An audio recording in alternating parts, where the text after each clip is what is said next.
Augustine loathed the way I restrained him under the title of fiancé. To provoke me, he deliberately raced cars and stirred up trouble, acting as recklessly as he pleased, and every single time, I cleaned up the mess for him, until a girl named Selina appeared by his side. On the day he searched the entire city for an ordinary egg pancake just to please Selina, and missed my birthday banquet because of it. I prepared everything and formally asked my family to dissolve the engagement. It doesn't have to be Augustine. I thought of the cold, distant man from my dream, the one who had suppressed his love for me from beginning to end. I smiled faintly and said softly, "Doesn't he have a younger uncle?" Chapter 01. Augustine Coup did not show up at my birthday banquet. While everyone was speculating about what kind of grand finale surprise the Coup family's young heir was preparing for me, he only made a phone call. His tone was casual, almost lazy. "Selina's in a bad mood today. She wants the egg pancakes she used to eat when she was little. I'm helping her find that shop. Isn't Miss Vicky always so devoted to playing the role of the gentle, understanding fiancé? I assume you have at least that tiny bit of kindness and understanding in you." Perhaps he hadn't expected that I had put the call on speaker. There wasn't the slightest attempt at disguise in his voice. It was dripping with mockery. Before I could even respond, the line went dead. It wasn't an explanation, just a notice. That was how Augustine had always treated me, and so he missed his father's furious roar of, "You ungrateful brat.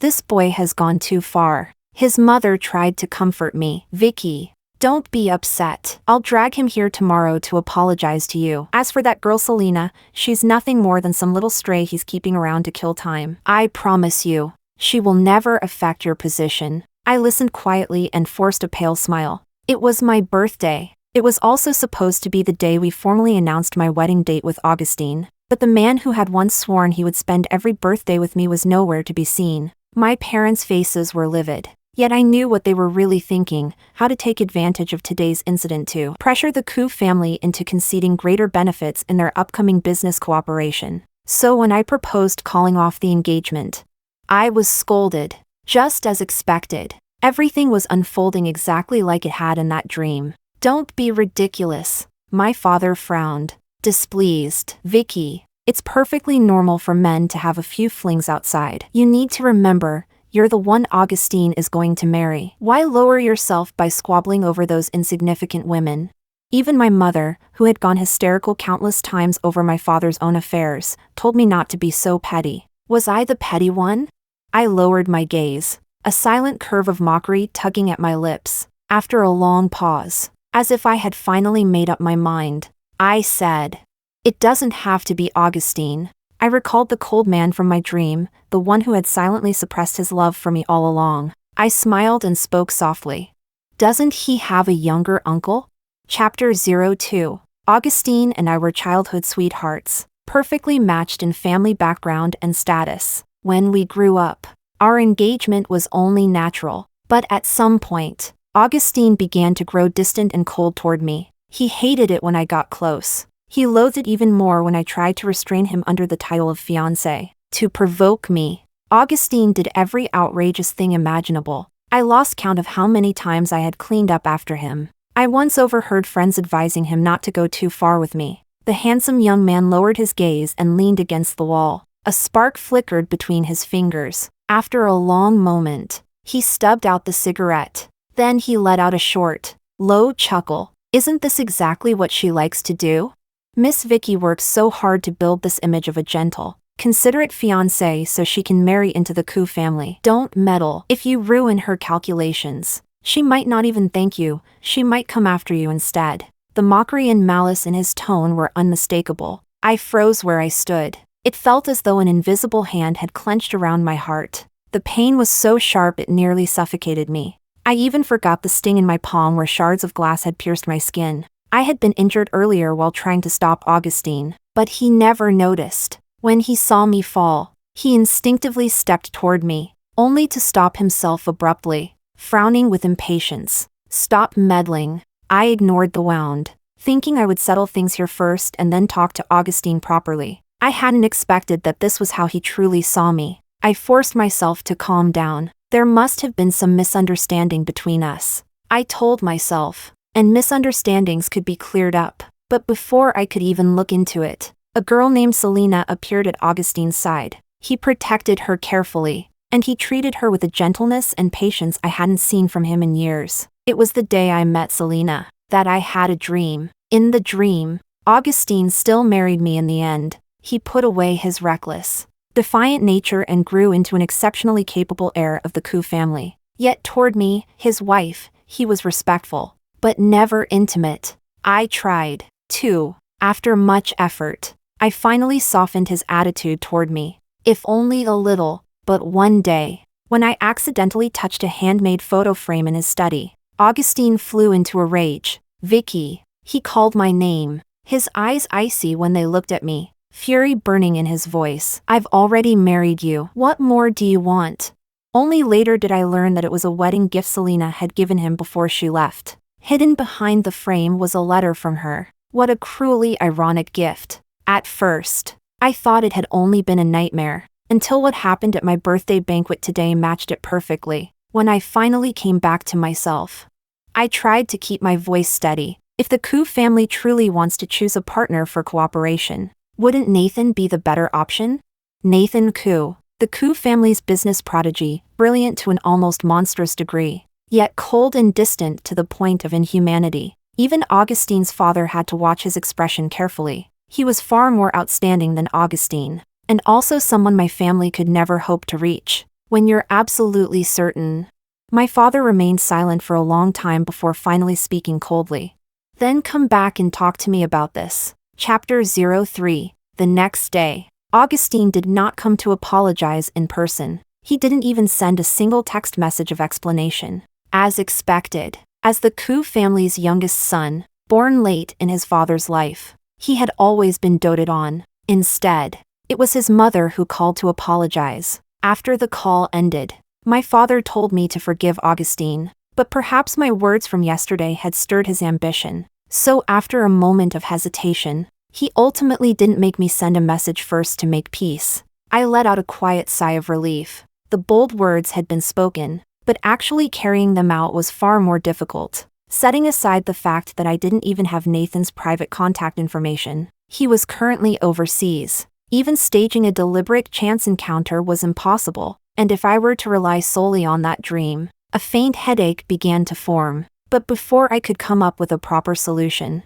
something happened on Augustine's side again. Chapter 04. It was the second time I had seen Augustine's emotions spiral into such violent fury. I had once been kidnapped. It was Augustine who brought the police and found me in an abandoned factory. Vicky. His eyes had been red as he looked at the bruises on my face. He reached out a hand but didn't dare touch me, afraid of hurting me. In the end, the rage overwhelmed him. Gritting his teeth, Augustine punched the kidnapper again and again, as if trying to beat him to death. The scene was so brutal that almost no one dared to step forward to stop him, until I endured the pain and called out to him, "Augustine, I'm hurting. Augustine, stop." A similar scene, the same voice trying to stop him, but this time, the one who managed to halt Augustine's fist was not me. The ache in my chest spread little by little. Fortunately, it was still controllable. Given enough time, it would fade.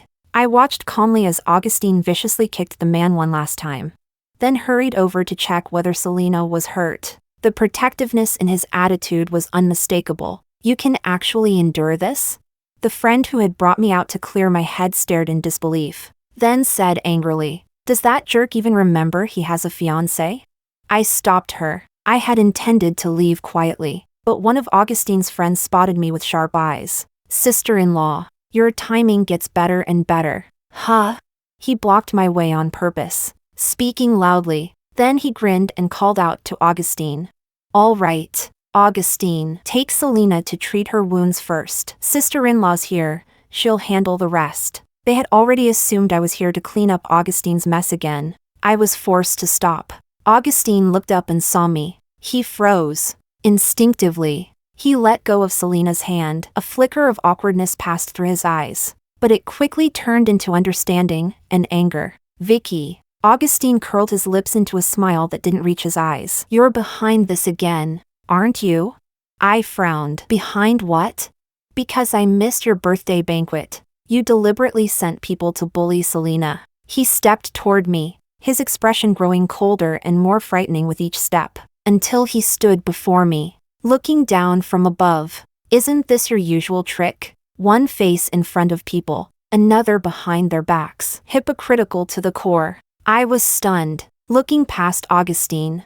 I noticed Selina, who should have appeared frightened, hurriedly avoiding eye contact with me. I see. Understanding dawned, so I tried to explain calmly. There's no reason for me to do that. This encounter was purely a coincidence. If I had known you'd be here, I wouldn't have even stepped out of the house. That was the truth. But Augustine didn't believe me. He suddenly grabbed my wrist, his tone dripping with sarcasm. You think I'd still believe that nonsense?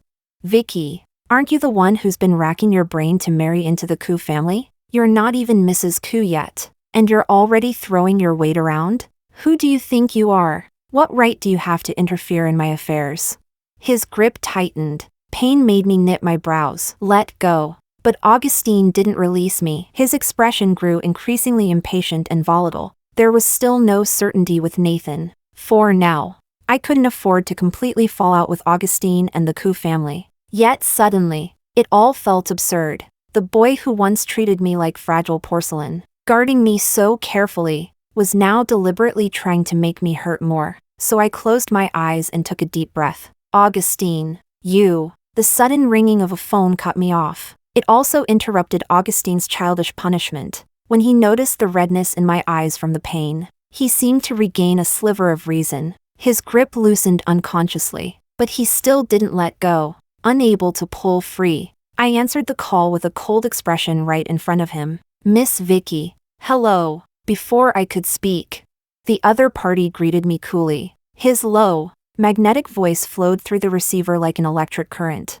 Thread by thread, it reached my ear. This is Nathan. Chapter 05. Most of what I knew about Nathan came from the older generation and from financial news. The young and promising head of the Koo family, a true favored son of heaven. It seemed that no matter how exaggerated the praise placed upon him, it would feel perfectly justified. But Augustine disliked this younger uncle of his. He sneered. Do you know how the family describes him? What? A textbook businessman who even has to consider which foot to step out with first to gain maximum profit. The billiard balls collided with a sharp crack. Augustine lowered his cue, frowning. He earnestly warned me to stay away from that man. In his eyes, all people and all things can only be divided into two categories, useful and useless. Someone like that, what sincerity could he possibly have? His tone was full of ridicule. I said nothing, yet I couldn't help recalling my last encounter with Nathan. It had been purely by chance. I slipped away from the crowd to get some air on the balcony, but it seemed someone was already there. The man who should have been the center of attention at the banquet stood in the shadows. His neatly styled bangs had fallen slightly loose across his sharply defined brow. Through the drifting smoke, I met a pair of dark eyes that carried an undeniable aggressiveness. It quickly faded into familiar indifference. Sorry. Perhaps he noticed the slight furrow of my brows. Nathan stubbed out his cigarette and voluntarily gave up his spot. I asked politely, "Are you heading back inside?"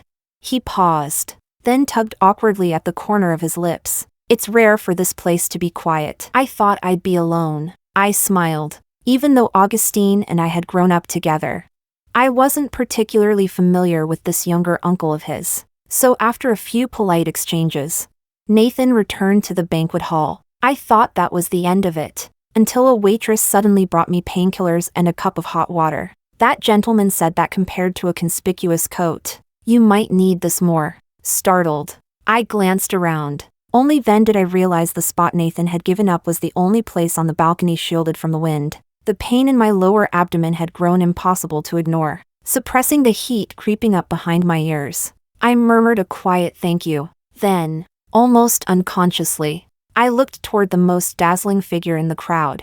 I had a feeling Nathan wasn't as cold and unfeeling as they described. But at the time, my attention was entirely on Augustine. And when Augustine, sounding almost jealous, warned me not to treat Nathan better just because of his face, I found it amusing. Still, I agreed to everything he said, until I turned and met a heavy, unreadable gaze. It was Nathan. I didn't know how long he had been there, or how much he had heard. Embarrassment rose within me. More than that, an inexplicable guilt. Augustine, however, looked perfectly at ease, raising a brow. Oh, the busy man came out to play too? Nathan shifted his gaze away and responded calmly with a soft mem. Then he picked up a cue. Around?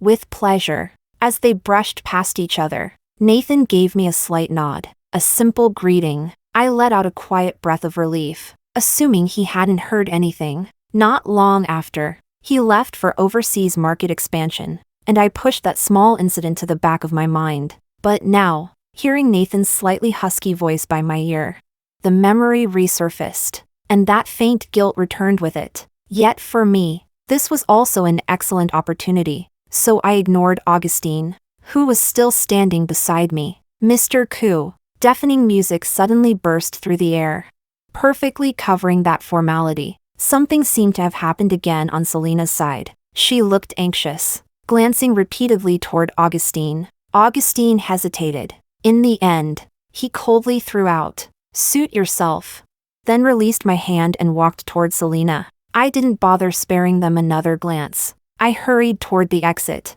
When the music finally softened, the man on the other end of the line continued. "The proposal you submitted during your last collaboration with Koo Corporation was quite good."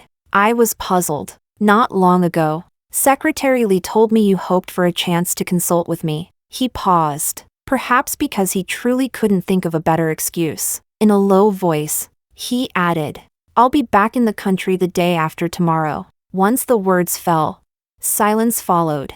The proposal had been submitted half a year ago, and that remark to Secretary Lee had merely been a polite courtesy after the project ended. How much sincerity it held, we both knew. Yet Nathan had chosen those two excuses, and made this call. I froze. All the anxiety and restlessness that had plagued me earlier suddenly settled. I couldn't help but smile, my eyes curving slightly. Deliberately, I switched to a more intimate form of address. "All right, then I'll wait for you to come back, Uncle." Suddenly, there was the sound of something being knocked over on the other end. Feigning confusion, I asked, "Uncle, what happened?" "Nothing." Nathan's voice sounded again, deeper now. "It's getting late. You should get some rest." I keenly sensed that his mood had cooled noticeably. I paused. Why did it feel like Nathan didn't like that title at all? Chapter 06. Because of the incident with Selina, Nathan blocked every single way of contacting him. It seemed he wanted to teach me a proper lesson. I didn't care much. After cleanly and decisively blocking and deleting him in return, I went to the airport with Secretary Lee to pick him up. The flight was delayed. By the time it arrived, it was nearly 3 in the morning. Nathan seemed to have rushed back straight from a banquet. His hair was slicked back, revealing sharp, cold brows. His tailored suit fit him perfectly, every detail from collar to cuff carrying the precision of handcrafted refinement. At first, he didn't notice me. He handed the tablet in his hand to Secretary Lee, fatigue faintly woven into his indifferent tone. "Review this contract again." His words stopped abruptly. His gaze fell on me, and for once, he looked stunned. "Vicky?" "Mr. Koo, long time no see." I greeted him with a smile. Actually seeing him made things a little awkward, but that feeling quickly faded, because Nathan looked even more at a loss than I did. He instinctively withdrew his hand and gave a soft mem. Though he tried to conceal it, I still caught a glimpse of the pale blue on his wrist. It looked like a young girl's hair tie, completely out of place next to the watch worth tens of millions beside it. I froze for a second, pretending not to notice as I looked away, but I couldn't help sighing silently. So Nathan had a girlfriend, then all the plans I had made earlier. "How long have you been waiting?" His slightly hoarse voice pulled me back. Secretary Lee dragged the suitcase ahead of us, pretending to be a stranger, so I rubbed the tip of my nose and answered vaguely, "Not very long." Nathan looked at me in silence, his brows knitted unconsciously, his lips pressed into a tight line. He seemed upset. Surely he wasn't displeased because I came to pick him up without informing him in advance.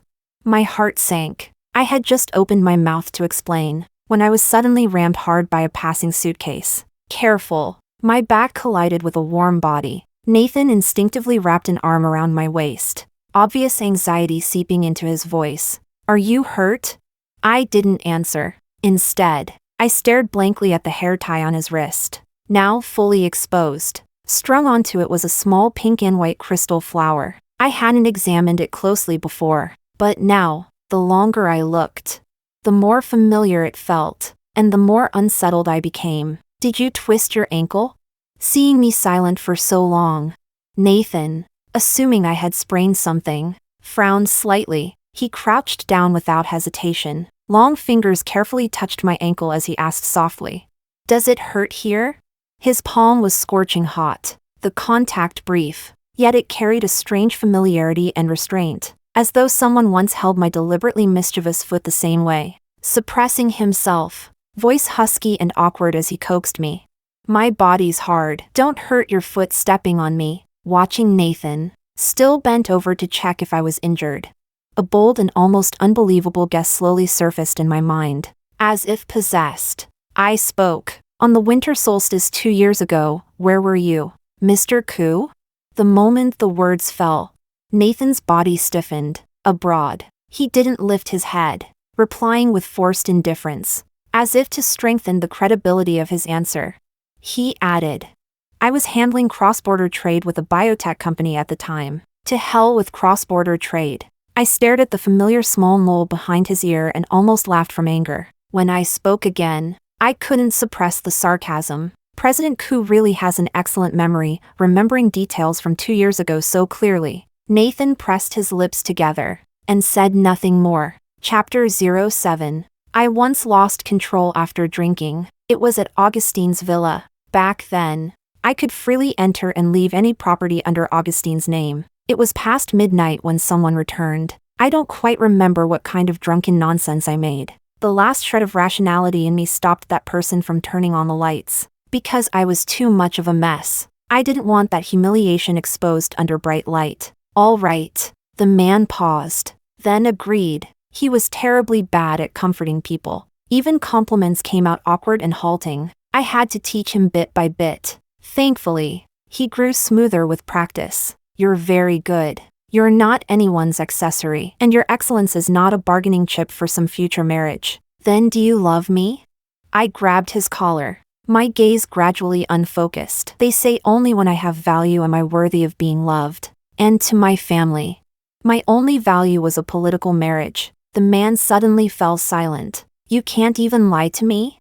I kicked at his shoulder and chest in frustration, which only made me more annoyed. "Why are you so hard? Are you hiding an iron plate under your clothes?"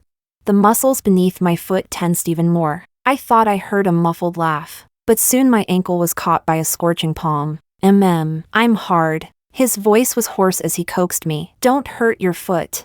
I refused to let it go. He sighed softly. "They're wrong. You will always be worthy of love." "Then why don't you love me?"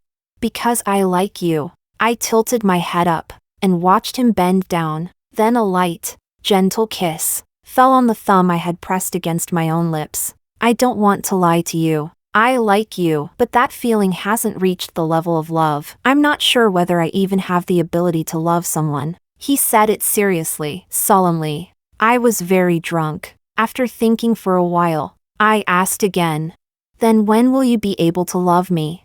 "Maybe, tomorrow." That answer made me happy. Beaming foolishly, I rummaged through my bag and pulled out a hair tie, forcefully slipping it onto his wrist, putting on a fierce act. I warned, "You're not allowed to take it off, and you're not allowed to like anyone else." The pink and white crystal flower strung on the band refracted moonlight, the glow reflecting in the man's eyes. The cold gaze he always wore softened little by little. Lowered lashes concealed the faint smile that surfaced in his eyes. He said quietly, "There is no one else, and there won't be anyone else." Satisfied, I drifted off, only to wake the next day and forget everything completely. Later, fragments returned vaguely, but the only line I remembered clearly was, "I like you." Subconsciously, I assumed that man had been Augustine. Only he would indulge my nonsense, so no matter how outrageous Augustine became later, I believed he was merely angry at being controlled by his family, at losing his freedom,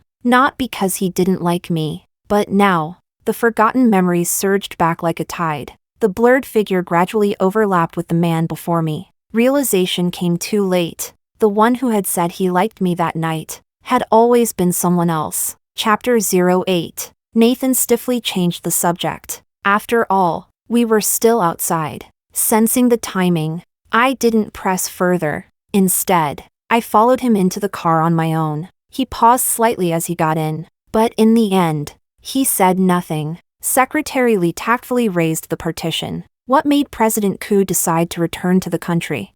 After a stretch of silence, I asked casually. Nathan kept his gaze forward. There are some matters that need handling. What matters? Then let me put it another way. The matters you're returning to handle this time, are they business or personal?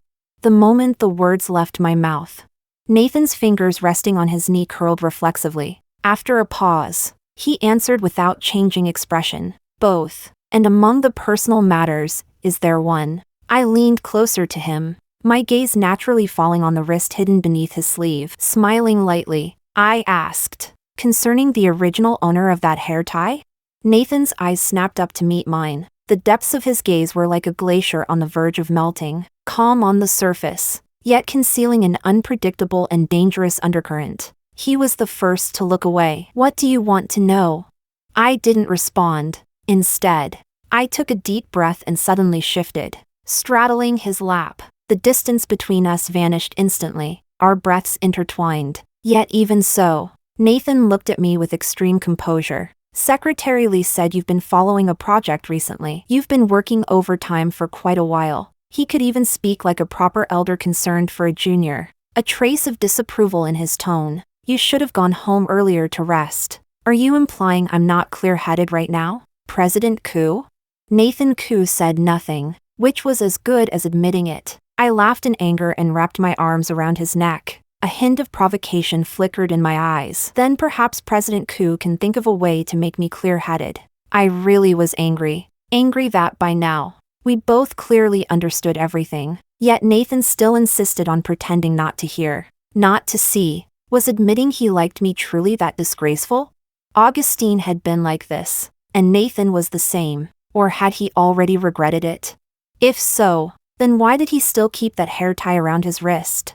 An inexplicable grievance surged in my chest. Perhaps Nathan was right. The intense workload lately, combined with handling Augustine's mess, had left me exhausted and irrational. The more I thought about it, the angrier I became. I lowered my head abruptly and began tugging at the hair tie on Nathan's wrist. My hand was caught. I glared at him. Give it back. Nathan instinctively looked away. Lowering his gaze, he murmured, It's old. I'll buy you a new one. I only want this one. My temper flared. I stubbornly tried to grab it. A nearly inaudible sigh sounded above me. In the next instant, both my wrists were firmly pinned by his large hand. You don't lack a hair tie. I looked up, and collided with a pair of dark, heavy eyes. His gaze had grown deeper. A silent, surging desire churned beneath the surface. Nathan spoke softly, but I do. Before I could react, my waist tightened. I was lifted slightly upward, pressed flush against him. The instant sensation against my hips made my eyes widen. You, Vicky. He said my name, in stark contrast to the heated and urgent response of his body. Nathan's voice remained cold and steady. I have never been a man with strong morals. I was both flustered and angry. Since when? From the moment I saw you. Nathan released my wrists, then raised his hand to gently pinch the back of my neck, letting out a quiet sigh. I can't control myself. Chapter 09. The moment his words fell, the hand resting on my waist pressed down firmly. Through the thin layer of fabric, the sensation became increasingly distinct. Nathan stared at me. Desire in his eyes was so dense it felt almost tangible. The hem of my dress was lifted. His scorching palm slid against my thigh, moving slowly upward. Instinctively, I sensed the danger. I grabbed the hand that was misbehaving, but the man was far stronger than me. I couldn't stop his oppressive advance, until he reached that perilous boundary. Nathan. It felt as though my soul was suddenly wrapped in a shiver. The stimulation tightened every nerve. I cried out his name, and the invasive movement stopped instantly. Nathan withdrew his hand without hesitation. Surprised, I looked up, just in time to catch the fleeting trace of a smile in his eyes. Very faint. Gone just as quickly. Are you scared? Nathan lowered his gaze and carefully smoothed my skirt back into place. Then, just like 2 years ago, he coaxed me in a low voice. In that case, you should listen to Augustine and stay away from me. His expression was as calm and composed as ever. Yet when the last syllable faded, a nearly imperceptible tremor betrayed him. I caught it, and most of the negativity in my chest dissolved. In its place rose a subtle, thrilling tension. I exhaled slowly. So, I asked seriously, why did you come back? Afraid of hearing an answer I wouldn't like. I hurriedly added, you said you didn't want to lie to me. Nathan froze for a moment. He was just about to speak when the car came to a stop. The conversation was cut off. Nathan glanced out the window. Go home and get some proper sleep. Next time, don't come to the airport so late. I responded with a slightly dejected mem. I had thought I wouldn't get my answer after all, until I closed the car door. A voice, light and faint, drifted to my ears along with the wind. Because you were wronged. They all bully me. I won't bully you. Then will you stand up for me? I will. What? I'll stand up for you whenever you need me. I'll come back to stand up for you. Wah. I knew Augustine is the only one in this world who treats me well.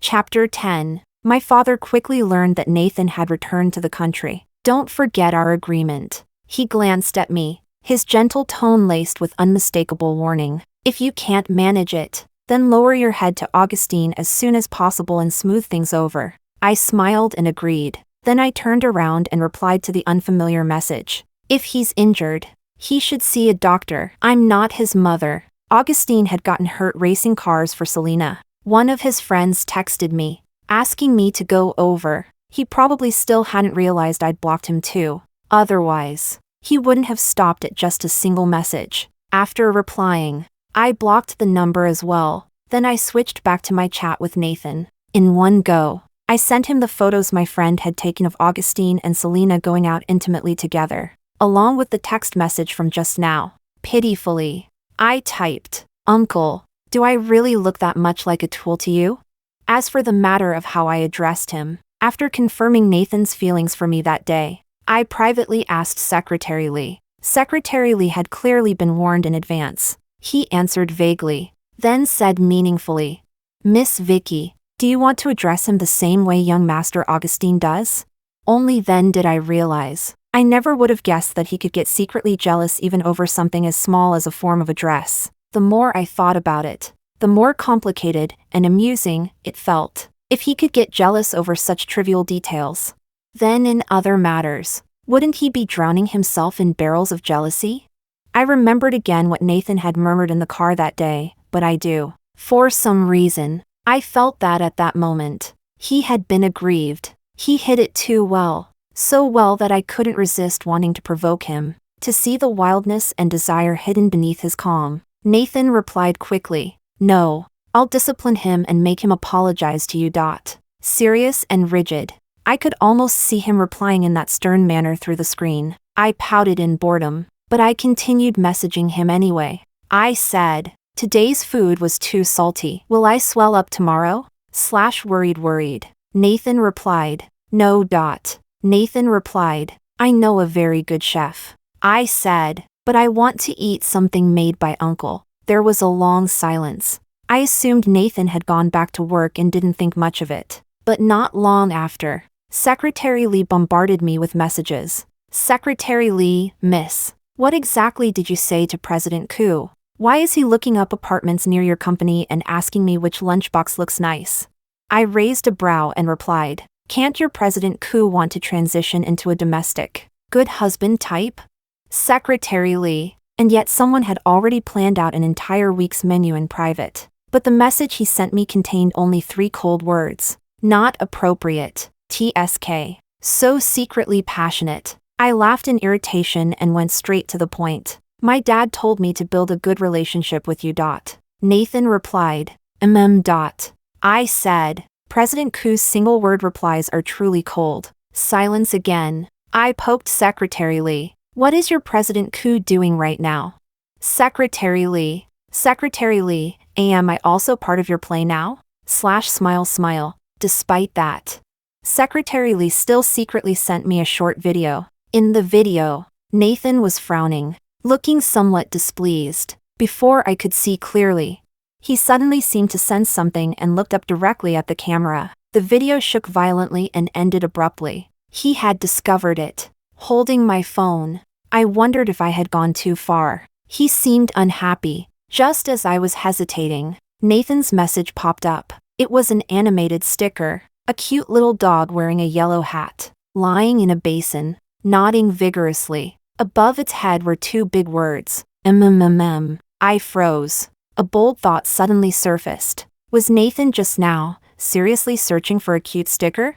The next message confirmed it. Nathan said, "Sorry, I'm used to chatting like this with Secretary Lee and the others. I'll change." Attached was another obedient, adorable puppy sticker. I was speechless. So he really had been looking for a cute sticker just now. Something inside me softened instantly. I took a deep breath. Is it convenient to take a call now? It won't take much of your time. Instead of a text reply, Nathan sent a video call. Sorry. His cool voice came through as soon as the call connected.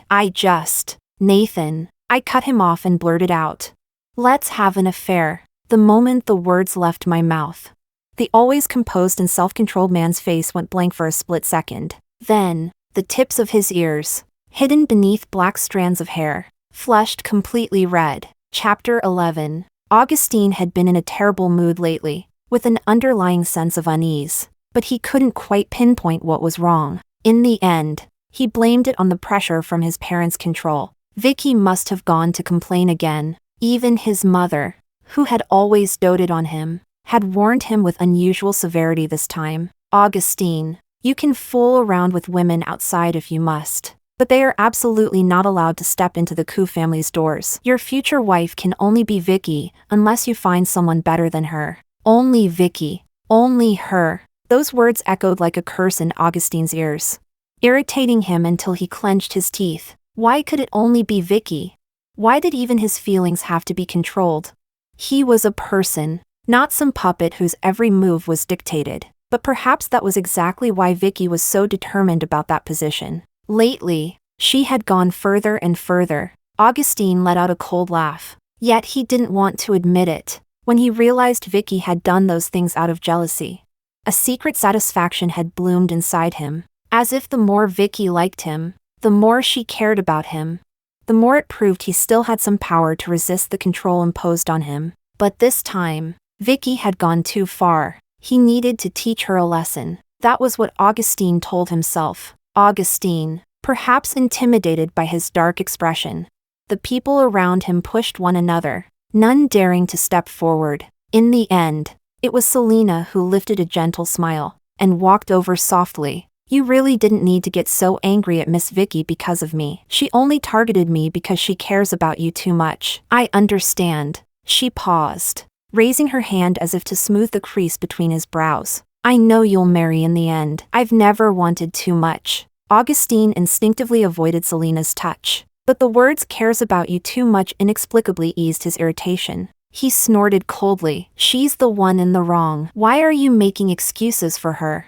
Selina's raised hand stiffened. She withdrew it quietly and smiled. All right, I understand. What Augustine liked most about Selina was her obedience and gentleness. And at certain moments, her expressions and mannerisms resembled Vicky very much. Oh, Vicky from before. When they were young, Vicky's world revolved entirely around him. But after growing up, Augustine thought mockingly, the grown-up Vicky cared only about interest, about benefits. What she wanted was never Augustine himself. She wanted the title of the Koo family's future mistress. He still remembered the excitement he felt when he first heard they were to be engaged. How he had gone to find her, only to overhear her conversation with her father. In that moment, Augustine felt like a fool. And afterward, no matter how outrageous his behavior became, Vicky never got angry. Instead, she diligently cleaned up every mess for him. Everyone thought Vicky treated him exceptionally well,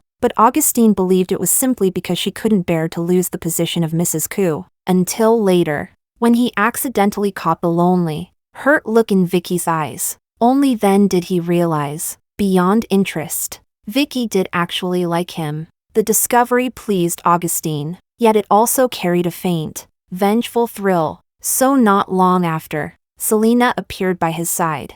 As expected, Vicky became jealous. Enough. Augustine's mood improved considerably. He lazily lifted his eyelids. If you have something to say, just say it. Chapter 12. The moment his words fell, Selina's eyes instantly turned red. She looked as though she might burst into tears at any second. That, at least, was nothing like Vicky. Augustine's thoughts drifted. From childhood to adulthood, he had rarely seen Vicky cry, and yet that strong-willed Vicky had once again targeted Selina because of him. Pathetic. Getting worked up over something this small? He sneered, his gaze darkening instantly. Enough. I'll handle it. This time, the punishment for Vicky should be enough. That was what Augustine thought. So during the street race, he deliberately made a small mistake. The extent of the injury was still within controllable limits. When his friends noisily suggested calling his fiancée over to take a look, Augustine didn't stop them. While waiting for a reply, he stared at his leg, now wrapped in thick plaster, and suddenly felt a flicker of regret. It looked rather serious. Frowning, he thought Vicky would definitely worry herself sick. In the past, when he'd gotten a small cut on his hand, Vicky had been so anxious her eyes nearly turned red. This time, forget it. When Vicky came, he wouldn't stay angry with her. The corners of Augustine's lips lifted uncontrollably, until the friend who had offered to contact Vicky suddenly changed expression. He glanced at Augustine hesitantly. Augustine's eyelid twitched. What did she say? Augustine, maybe sister-in-law has been busy lately. The man stammered, irritated. Augustine ignored his injured leg and snatched the phone directly. And there it was. If he's injured, he should see a doctor. I'm not his mother. The words hit him starkly. What does she mean by that? Furious, Augustine tried sending a message back, only to discover the number had been blocked. Anger mixed with an inexplicable surge of panic as Augustine's voice rose sharply. She even blocked me? She blocked me, the friend corrected weakly, then cautiously asked. Augustine, is sister-in-law really angry this time? Angry? Augustine froze. Then he let out a cold laugh. She's the one who did something wrong. What right does she have to be angry with me? His friend said nothing more. Augustine tossed the phone back and pulled out his own. But after a moment's thought, he pressed the screen dark again. Fine. He'd just ignore her a while longer. It wouldn't be long anyway. Vicky would definitely lower her head first. After all, she liked him so much, and had liked him for so many years. Augustine thought with complete confidence. Chapter 13. Nathan seemed to have misunderstood what I said. I had no idea what kind of scenario he constructed in his head, but the light in his eyes dimmed instantly. In the end, he still responded in a low voice. All right. No. Wait, realizing the joke might have gone too far, I hurried to explain. What I meant was, do you want to try being together? Nathan gave a quiet mem. I understand. I was speechless. I really don't think you do. But regardless, the atmosphere between us grew far more ambiguous. The apartment near my company was eventually purchased, and on my desk appeared the pale pink floral lunchbox that Secretary Lee had complained looked like something chosen by a straight man with questionable taste. Coup Corporation was far from my office. Every noon, Nathan would drive to the apartment, cook, hand the lunchbox to me in the underground parking garage, then rush back to the company for meetings. In the lingering chill of early spring, he wore only a thin trench coat. His usually meticulous hair now fell casually over his forehead, perhaps to fit the identity of our affair. Nathan wore a black mask. Only his slightly upturned eyes were visible. The first time we met like this, I couldn't help staring a little longer. What is it? Maybe because of the mask. His voice sounded slightly muffled. Why aren't you wearing a suit? I was curious. Every time I'd seen him before, he'd been impeccably dressed in tailored suits. Ascetic, restrained. Nathan paused mid-motion, holding the lunchbox. He looked up at me. You don't like it? It's just unfamiliar, I answered honestly. Then, deliberately grabbing his hand and pressing it against my cheek, I misbehaved again. It's not quite trench coat season yet, is it? The hand I held stiffened instantly. "Nathan," I called with a sweet smile. "Did you change your style for me?" Trapped. He had no choice but to meet my gaze. After a long moment, he sighed. "I'm 8 years older than you," he said quietly. "Secretary Lee said this makes me look younger." Look younger. I froze, not expecting those words from him. Nathan was not someone who cared about others' opinions, at least, from everything I knew. Most of the time, he could even be described as stubbornly self-willed, calm, self-controlled, absolutely certain of every step he took. Yet now he was saying something that bordered on insecurity. The warmth in my palm slowly rose. "I regret it." I suddenly took a deep breath and smiled. "Nathan, I regret it." He didn't speak. He looked at me steadily, as if he had anticipated this, then softly responded, "If you want to go back on it now, I regret believing Augustine when he said you were boring and cold." I cut him off, smiling brightly. "I regret agreeing to stay away from you." Only much later did I realize, Nathan must have heard those words back then, so he chose to step away first. A flash of astonishment surfaced in his dark, restrained eyes. Almost urgently, he asked, "What do you mean?" I wasn't joking that day when I said we should try. I stood on tiptoe, through the mask. I pressed a kiss to his lips. "It's still too cold for just a trench coat." Looping my arms around his neck, tilting my head, I teased, "Uncle, how about I give you something warm that goes perfectly with a trench coat?" My waist tightened suddenly. Nathan lifted me with one hand and sat me on the hood of the car. He pulled off his mask, lowered his head, but just as our breaths tangled, he paused. Extremely polite, he asked, "I want to kiss you, may I?" I simply hooked my arms tighter around his neck and tipped my chin up, but I regretted it almost immediately. Completely different from his usual restrained image. Nathan's kiss was fiercely possessive. My breath was stolen entirely. For a fleeting moment, I remembered the dark eyes I'd seen once through curling smoke. Dazed, I thought, "Uncle really is very good at pretending." Chapter 14. Promising to knit Nathan a scarf had been a spur-of-the-moment idea, but when I actually tried to do it, I ran into one problem after another. I stared blankly at the drafty, uneven thing in my hands that somehow resembled a strip of badly grilled pork belly. In the end, I decided not to torture myself. I had only said I would give him a scarf. I never specified it had to be handmade, right? I thought guiltily. Fortunately, Nathan didn't say anything when he received it. I let out a breath of relief, not noticing the way his eyes dimmed for a fleeting second. Augustine, meanwhile, had no time to bother me. The news of him crashing his car while street racing for a little fling somehow leaked out. For a while, he became the laughingstock of the circle. On top of that, Nathan Koo, who had originally intended to stay abroad, suddenly returned home. Sensing a crisis, Father Koo flew into a rage. He dragged Augustine straight out of the hospital, forced him to come to my house to apologize, and then locked him up at home, declaring he would properly discipline him. The day Augustine came to apologize, I wasn't even at home. I had no intention of listening to him. Anyway, was it you? Breathless from kissing, I pressed a hand against Nathan's shoulder. He leaned down and kissed me again. This time he didn't go any further, only giving a quiet mem. "Are you happy now?" I pretended to think, then quickly broke into a smile. "If I say I'm not happy, that would definitely be a lie." A faint smile surfaced in Nathan's eyes. He lifted his hand and lightly squeezed the back of my neck. Then he stood and returned to his desk, lowering his head to review documents. In an instant, his aura settled. He was once again President Koo, the strategist who commanded the business battlefield. Watching him, I felt something slightly off. It was perfectly normal for adult men and women to almost lose control, especially since I had personally experienced just how intense he could be. Yet despite all the times Nathan and I had kissed and held each other, there had been several moments when I could barely hold back. And Nathan, whose reactions were far more severe than mine, had still restrained himself every single time. If he kept suppressing himself like that, wouldn't something go wrong? The thought made me faintly worried, until Nathan looked up at me. "Why aren't you coming over? Didn't you say you had questions to ask?"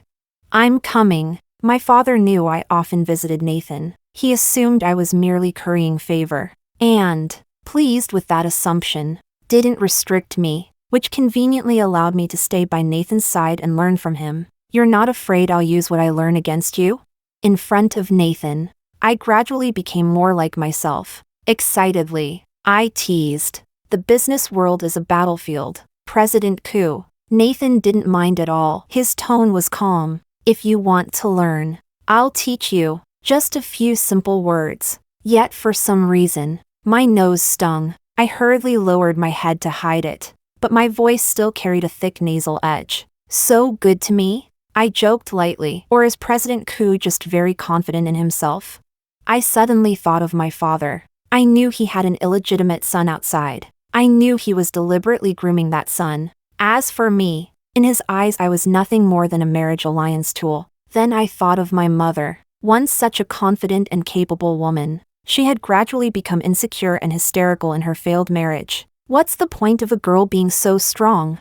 She had shouted at me countless times. Even if you learn so much and become capable, people still won't like you. I knew she wasn't only talking about me. I didn't want to be a marriage tool, and I didn't want to become the person I saw in my dream. The one who gradually lost herself because she loved someone too much. If you can use what I teach you to go against me. Nathan lifted my chin, his warm thumb brushing gently at the corner of my eye. A captivating smile rippled through his gaze. Even defeat me, he said softly. Then I'll be proud of you. My vision blurred. Before meeting Nathan, I never truly believed in the love people talked about. When we were young, Augustine said that besides his parents, I was the person he loved most. But as we grew up, he repeatedly hurt me while relying on my feelings for him. My parents said they loved me, said they had painstakingly cultivated me, yet all they wanted was for me to be a beautiful vase, to marry into the Coup family and secure the greatest benefit for our own.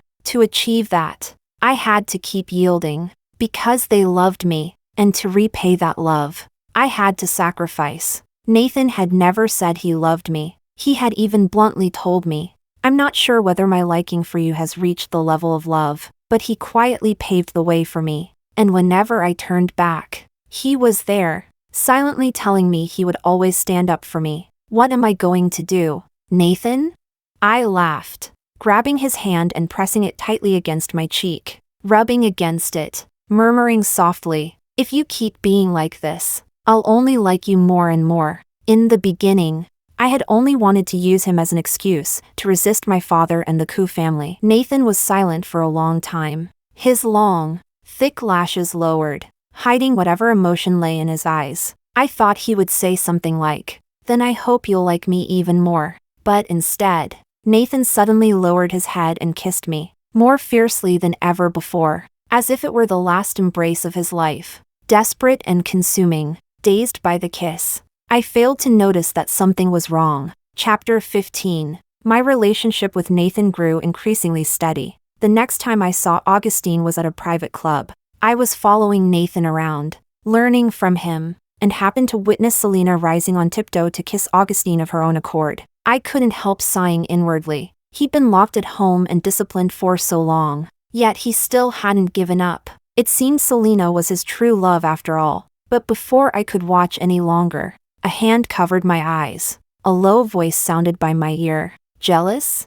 Before I could react, Nathan pulled a hood over my head and lifted me with one arm. With his other hand, he hooked my leg around his lean waist. My back pressed against the wall. The sudden weightlessness made me instinctively cling to his neck. Any startled sound I made disappeared between his lips, until a careless whistle cut through the air. Well, I never expected this. Uncle's quite wild. It was Augustine. Nathan ignored him. If anything, the kiss deepened, more forceful than before. I had no habit of being intimate in public. Flustered and annoyed, I hit Nathan lightly, only to have my hands restrained in the process. Looks like I'll be getting a little ant soon. Nathan shielded me completely. Augustine couldn't see me, seeing no sign that Nathan intended to stop.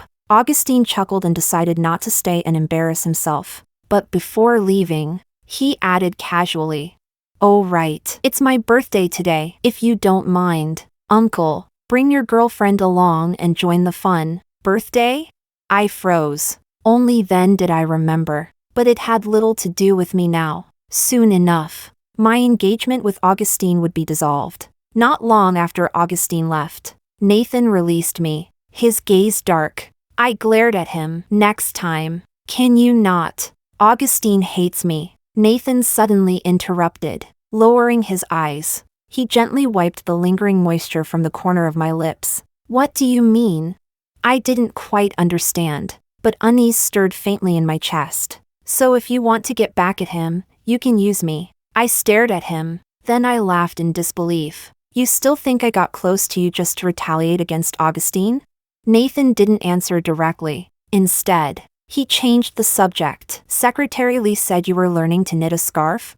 I was momentarily thrown off. After a while, I remembered I had once posted on social media complaining about how hard knitting was and forgotten to block Secretary Lee. Yes, I admitted, but I'm terrible with my hands. The scarf I made was too ugly to show anyone. What does that have to do with Augustine? I sensed the issue might lie with that scarf, but I couldn't figure it out. Nothing. Nathan reached out and ruffled my hair. Let's go. Go where? My temper flared again. I stared straight at him and sneered. Isn't it your nephew's birthday? He was generous enough to invite you, and even wanted to meet his future aunt. You're just going to ignore that? Or do you think I, as the future aunt, am too embarrassing to bring along? That's not what I meant. Nathan pressed his lips together, a hint of frustration in his voice. I'm sorry. Nathan. I grabbed his tie and forced him to lower his head. Word by word, I said, if you don't publicly confirm today that I'm your future wife, then we're over. Nathan's body went rigid under my grip. After a long moment, he let out a barely audible sigh. A faint, helpless smile appeared on his face. All right. Chapter 16. A sense of unease had been lingering in Augustine's heart, and that unease only intensified after he saw Nathan kissing someone openly in public. Returned to the private room, and realized the familiar figure was nowhere to be found. Where's Vicky? He kicked the table irritably. There was a trace of panic in his voice, one he didn't even notice himself. The people in the room exchanged glances. Finally, someone gathered the courage to speak. Wasn't it you who said, Augustine, that since you didn't attend sister-in-law's birthday banquet, there was no need to invite her to your birthday party either? Augustine froze. Had he said that?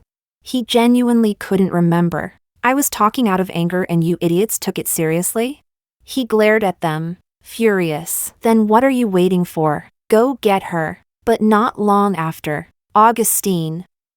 I think sister-in-law blocked me. Me too. Same here. A whole group of people. Yet not one of them could reach Vicky. Augustine's eyelid twitched violently. Subconsciously, he pulled out his phone and removed Vicky from his blacklist. But when he sent a message, he was met with a red exclamation mark. Vicky had blocked him too? Augustine blinked slowly, almost blankly. Only then did he suddenly realize. It had been nearly a month since he last saw Vicky. During the time he'd been locked at home and lectured, his father had confiscated his phone to prevent him from contacting Selina. Augustine had thought it unnecessary. After all, he had never even saved Selina's contact information, perhaps because Nathan had returned.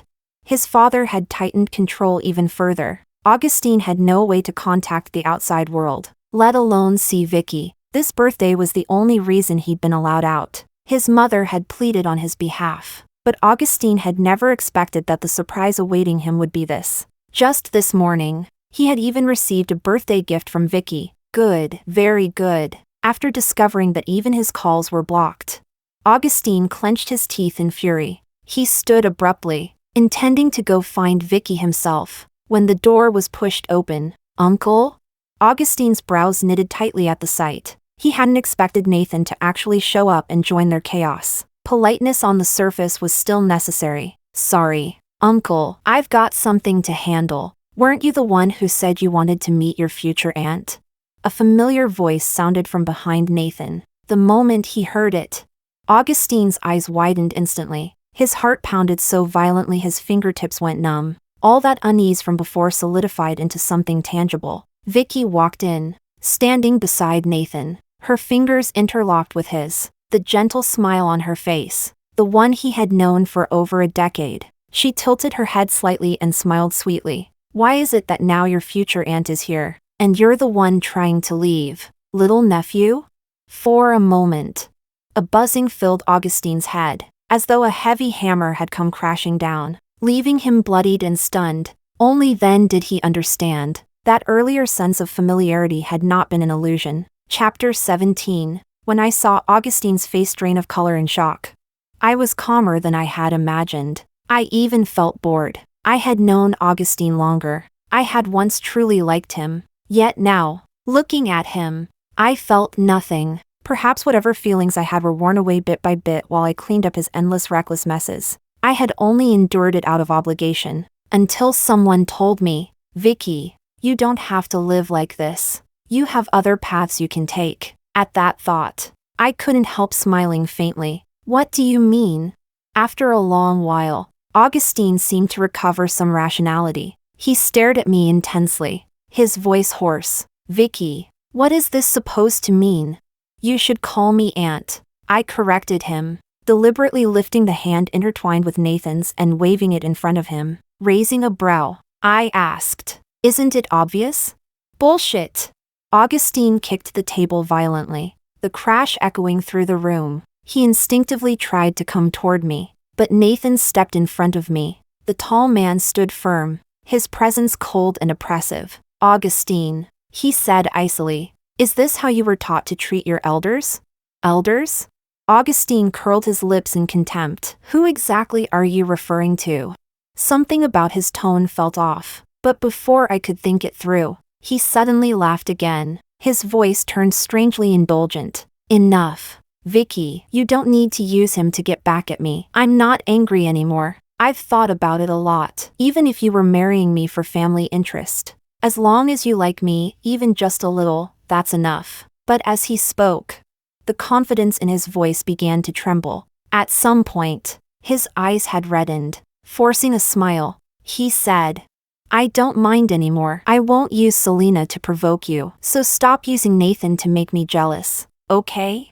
I frowned deeply, baffled by his behavior. Why would I want to make you jealous, Augustine? I just don't like you anymore. After a pause, I added, actually, I stopped liking you a long time ago. How could you not? Augustine's hand trembled as he yanked at the scarf around his neck. His eyes bloodshot. You clearly had Auntie deliver the scarf you knitted for me this morning as a birthday gift. How can you say you don't like me? The scarf? My gaze fell on the scarf around his neck. It looked strangely familiar. Then it clicked. You got jealous because of this? I almost laughed from disbelief. That's not even the one I knitted.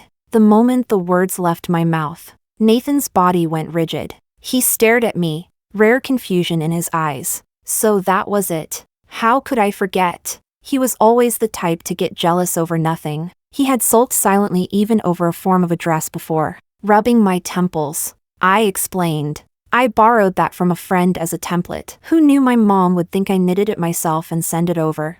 But even as I said it, a chill settled in my heart. I knew what my mother intended. She didn't know about the agreement between my father and me. She just believed that if Augustine and I reconciled, my father would be pleased. She was simply willing to sacrifice her own daughter's happiness to please a man who didn't love her. Nathan seemed to piece it together as well. His grip on my hand tightened unconsciously. His voice carried guilt and tenderness.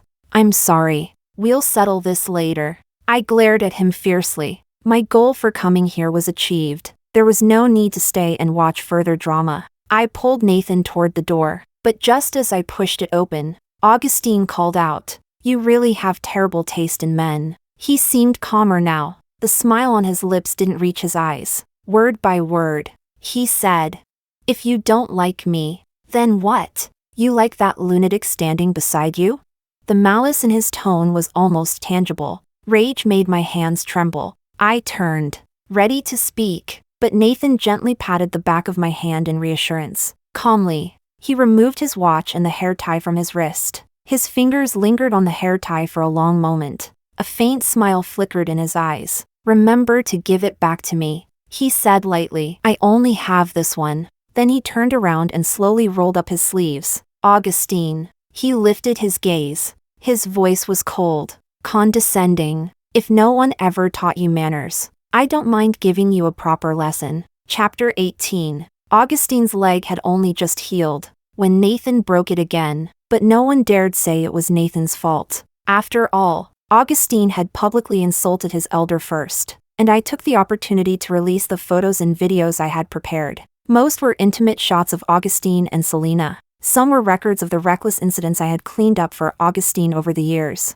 True or not, they were enough to let public opinion pressure the Coup family into silence when my family proposed dissolving the engagement. They even had to cut off a substantial portion of interest as compensation. I heard that when Augustine learned in the hospital that the engagement had been called off, he made a huge scene and was slapped hard by his father. My own father, however, was very satisfied. Hold on tight to Nathan. That was what he told me. I didn't answer. For once, I was distracted. After that day, Nathan didn't seem affected at all by Augustine's words. Augustine had done plenty of outrageous things before. I didn't take his insults to heart. But Nathan became busier and busier. So busy he no longer had time to eat with me. Eventually, so busy he didn't even have time to see me. When I asked Secretary Lee, he said it was normal. President Coup was even busier when he was abroad. I could only suppress the doubts in my heart. When Nathan had to leave on a business trip,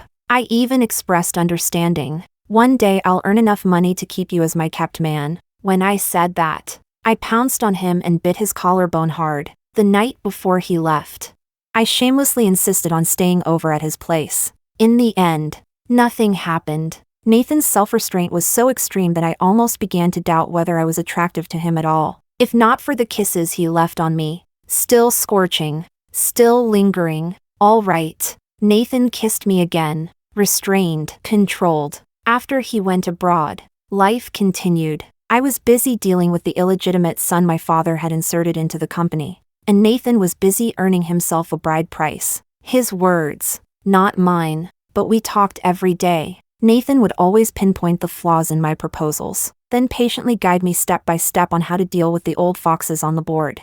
I grew quickly, yet he never mentioned when he would return. Maybe he really was just busy. I told myself that. I even thought about surprising him one day by flying over unannounced. But before I could, Augustine escaped from the hospital. His leg hadn't fully healed. He looked disheveled. I didn't lie to you, Vicky. He looked at me and said softly, Nathan really is sick. Chapter 19. Augustine showed me a video. An empty room, nothing inside. Nathan stood quietly by the window. Sunlight from outside stretched his shadow so long it almost felt suffocating. The entire scene carried an overwhelming sense of loneliness, especially the expression on his face. For the first time, I understood what Augustine had meant before by cold to the point of inhuman and a tool without emotions. Nathan watched people come and go with utter indifference, as though nothing in this world had anything to do with him. He has alexithymia, Augustine said with a mocking curl of his lips. Simply put, Nathan can't feel other people's emotions. He barely has any of his own. He added sarcastically, not surprising, considering he has a lunatic for a mother. That was when I learned. Nathan had originally been an illegitimate son, unacknowledged by the Coup family, to force his way into the Coup household. He had witnessed his mother's death with his own eyes. He stayed in that house with her body for 3 days and 3 nights. Augustine stared at me, almost as if venting his hatred. When they brought Nathan out, he couldn't say a single word, like a puppet without sensation. Post-traumatic stress disorder. I didn't respond. I simply kept watching the Nathan in the video. When was this filmed? Abroad. Most likely. The people passing by were mostly blonde and blue-eyed foreigners. What state of mind had he been in while undergoing that kind of treatment? Alone, with no one by his side. Suddenly I remembered. Nathan had told me the truth from the very beginning. I'm not sure whether I even have the ability to love. Not love me, but love anyone. He had never lied to me. Why did you suddenly stop liking me?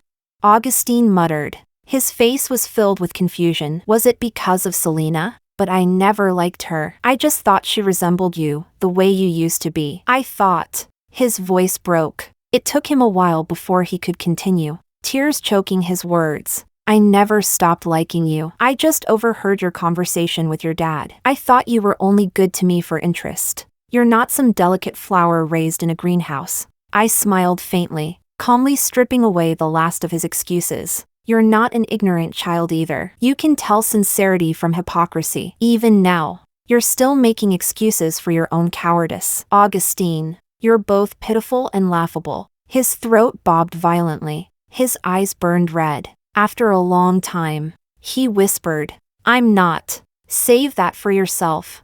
I had no patience to counsel a confused man-child. Then I said quietly, you know where Nathan is. It wasn't a question. Augustine's body stiffened abruptly. I curved my lips in mockery. You think it was a coincidence you escaped the hospital so easily, found me so smoothly, and could stand here unharmed, showing me that video from a rehabilitation center and revealing Nathan's past?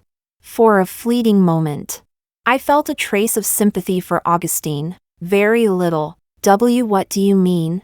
His breathing grew heavy. Pain drained the color from his face. He bent forward, bracing his elbows on his knees just to keep from collapsing. His entire body trembled. He stared at me in disbelief. Nathan used me? Who knows?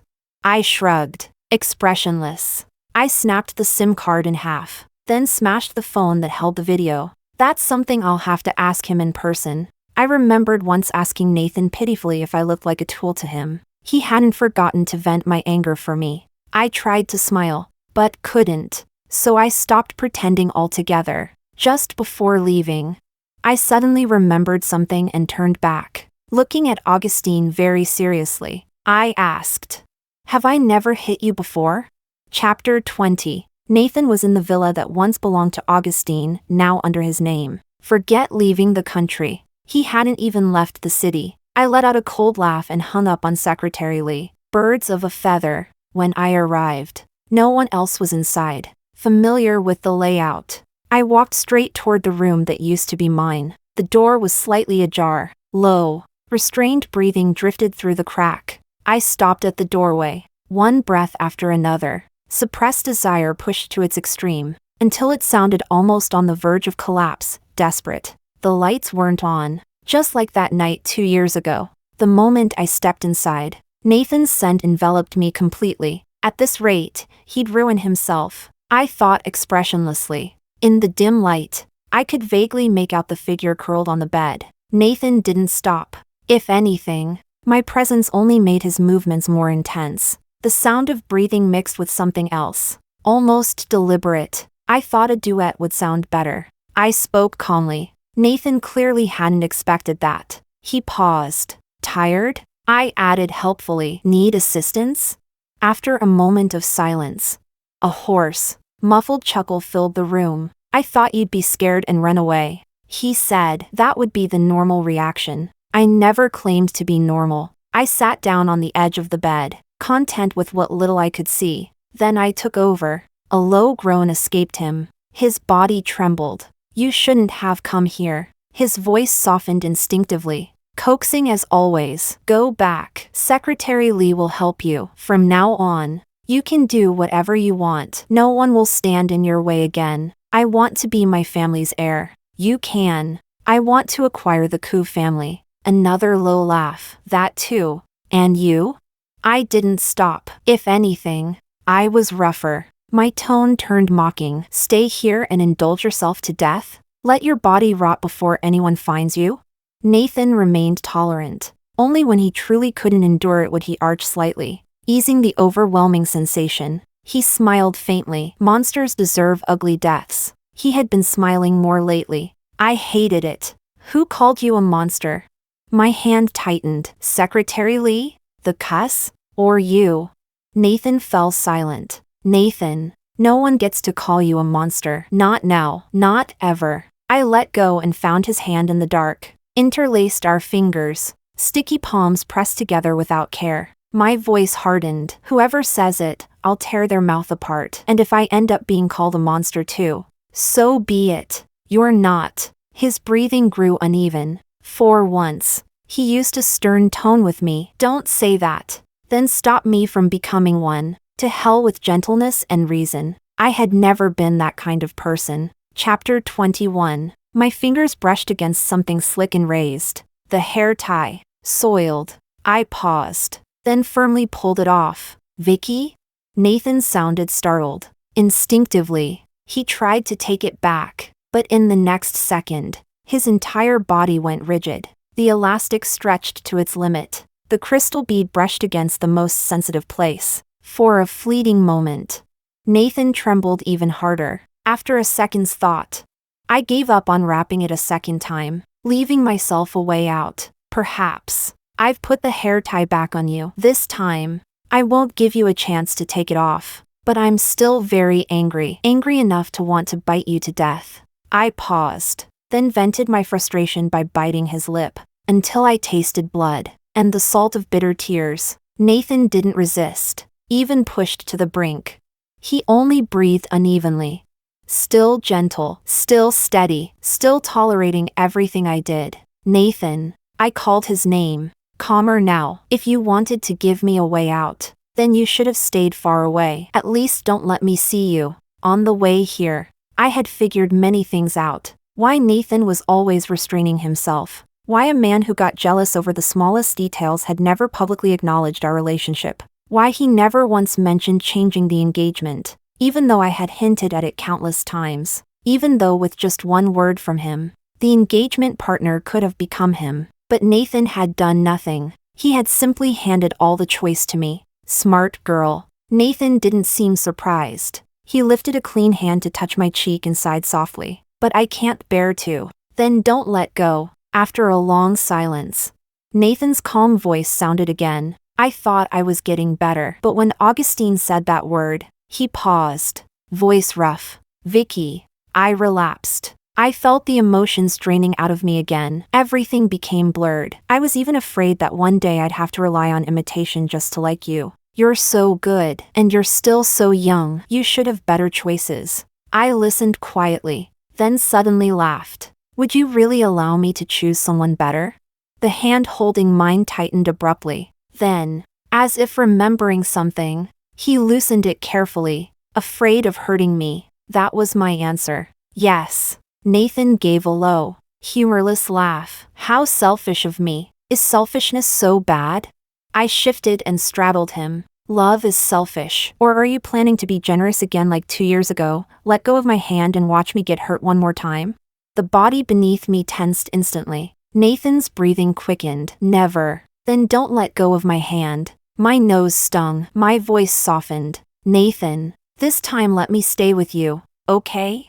You're just sick. That's all. People get sick. Eat properly. Sleep properly. Take your medicine on time. Continue treatment. Things will get better. I held him tightly. Only then did I realize how afraid I was. I didn't dare imagine what my world would look like without Nathan. I don't even remember what I said after that. I only know that in the end, I kept repeating, Nathan, besides you, no one else loves me anymore. A man who once believed he had lost the ability to love, taught me what love was, taught me how to love. How could I possibly let someone like that go?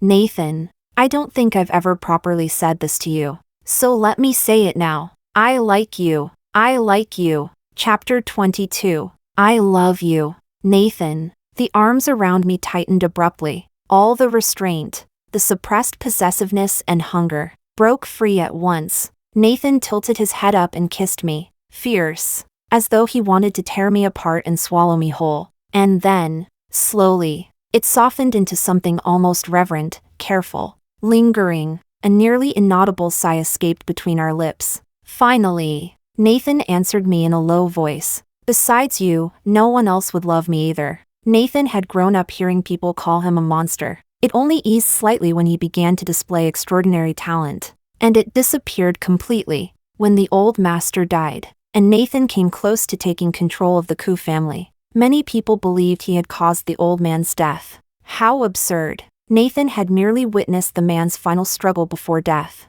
The funeral was dull and tedious. He couldn't feel grief, so he didn't shed crocodile tears like everyone else. The only unexpected surprise was seeing that little girl at the funeral, the only one who had ever said she would stay by his side and become a monster with him. She had changed. Her once bold and unruly nature was now restrained. forced into a mold labeled gentle and rational. Nathan should have found someone like that boring. Until, from the corner of his eye, he noticed something. The girl who had just been softly comforting others. The moment they turned away, her expression went blank. Judging by the shape of her lips, she even mouthed a rather crude curse. So she hadn't changed, Nathan had thought. At first, it was just curiosity. Then his gaze lingered a little longer. And later, that night happened. By then, Nathan was very good at imitation. At least, to others, he appeared completely normal.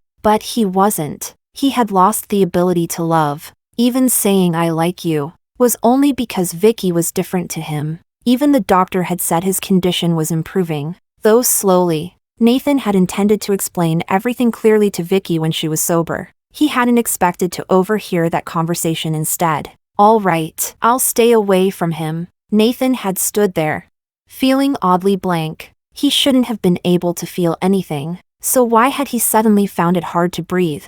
Vicky had seen him. He hadn't missed the flicker of surprise and guilt in her eyes. It's fine, he had told himself. It didn't matter. So he pretended not to hear. And sometime later, he chose to leave for abroad on his own. He sought out a renowned psychiatrist for therapy.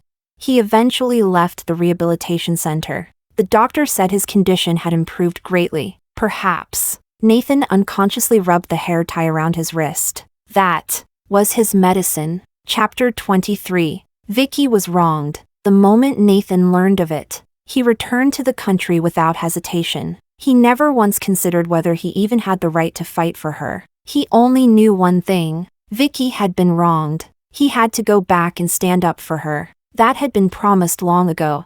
Vicky said they should have an affair. Nathan agreed. Perhaps it was the only way he could have her. Even briefly. He didn't want to give that up.